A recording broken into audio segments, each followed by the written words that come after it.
بدأنا المباراة سايبين البوزيشن لسموحة، وللأسف دخل فينا كرة من كرة ثابتة كان فيها استهتار كبير قوي وسرحان. بعد كده عدلنا الأمور، بدأنا نضغط عالي شوية، خلقنا فرص، خلقنا 3 أو 4 فرص. الكرة بتاعت إبراهيم، كرة عرفة، 3 أو 4 فرص أجوان يعني ما تضيعش. لازم نتطور في حتة الفرص السهلة اللي احنا بنضيعها لأن بتكلفنا حاجات كتيرة. احنا النهارده بنلعب فريق مجمع عقود لعيبته 50 مليون جنيه، يعني فرق ارقام كبيره جدا. فريق عنده بدايل كتيره جدا. والنهارده يعني حاولنا ان احنا نلعب على المكسب لغايه اخر دقيقه، وخلقنا فرص، لكن هناخد النقطه ونبني عليها الماتش اللي جاي ان شاء الله. يمكن في تغيير مهم جدا عملته النهارده وكان متاخر شويه. عمر مرموش انت كنت هتبتدي تنزله، وبعد الجون ما دخل بدات اخرته وغيرت طريقه اللعب ونزلت طلعت وغيرت، حطيت 3 في النص. كان ايه الغرض من او الفكره في الطريقه دي؟ احنا كنا متاخرين شويه، كنا خايفين على انور كان دايخ شويه بين الشوطين، ويعني ما كناش عارفين السبب ايه. ادينا له محاليل وادينا له فاكهه، لكن زي ما انت شفت في الهدف الثاني اللي سموحه جابوه كان دايخ، كره عدت منه، فخدنا قرار ان احنا نطلع انور ونلعب 4-3-3 وتغيير مرموش في الاخر لعبنا ب 4-4-2 دايموند ب2 راسين حربه. مفيش شك انك قدرت تراهن على الفرقه وعلى الشباب وعلى السن الصغير، وقدرت تلعب الكبار بشكل كبير جدا واحرجتهم في ملاعبهم وبره ملاعبهم كمان. طبعا احنا عندنا بلان شغالين بيه كويس، وبنبني للسنه الجايه، والحمد لله بنعمل نتائج ايجابيه. احنا النهارده كنا بنلعب على المكسب ونفسنا نكسب، ولكن هناخد النقطه ونبني عليها الماتشات اللي جايه ان شاء الله. شفنا كده يعني موقف بعد انتهاء المباراه، سببه ايه؟ انفعالك مع احد لاعبين؟ للاسف يعني لقيت لعيب من لاعبي سموحه بيسب الدين لفريق وادي دجله قدام المدرب بتاعه ومساعد المدرب، والمدربين بيتكلموا معايا، لكن احنا خدنا حقنا كويس قوي. اكيد غاضب بسبب موقف زي ده. طبعا لما المدرب يبقى اللعيب قدامه بيشتم قدامه وهو ما بيكلموش وبيكلمني انا، يبقى مدرب عنده مشكله، مش عارف يسيطر على لعيبته. انا ما عنديش لعيب يقدر ان هو يسب الدين لنادي او يسب الدين لمدرب وانا واقف، وانا مش واقف كمان. لكن للاسف بنشوف في الكوره حاجات كتيره جدا دلوقتي، ولكن المدرب اللي مش مسيطر على لعيبته بيبقى واضح بالنسبه لي.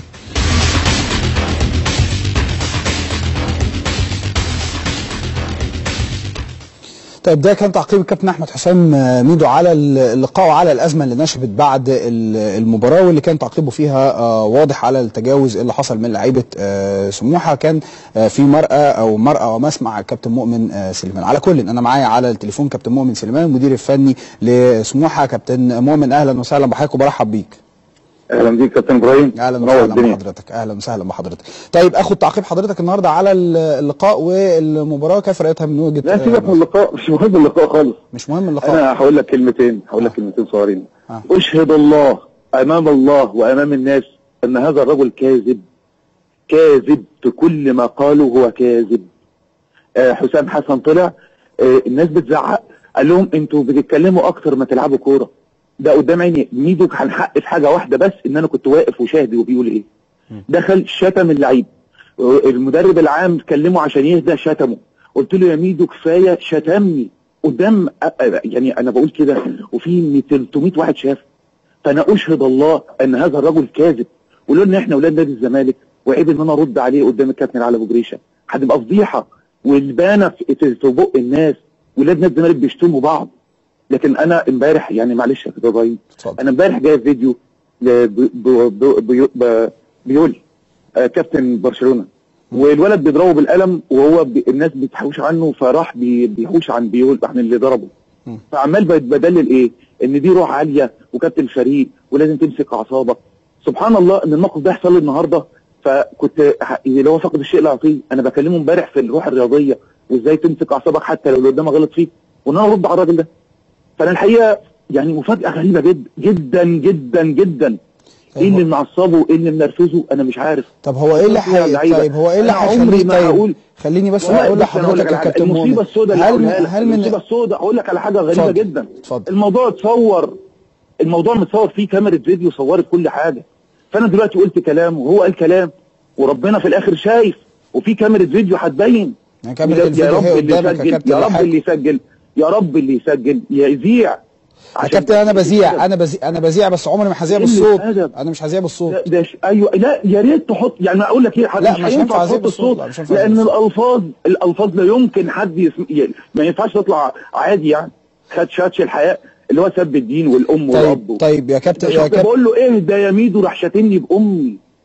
انا مش مصدق لغايه دلوقتي والله العظيم. الراجل كابتن علي بجريش واقف جنبي، بقول له ايه ده؟ معقوله دي اخلاق وادي دجله؟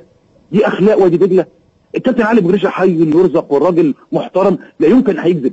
فانت كلمه، لو ما ردش عليك يعني هقول ايه؟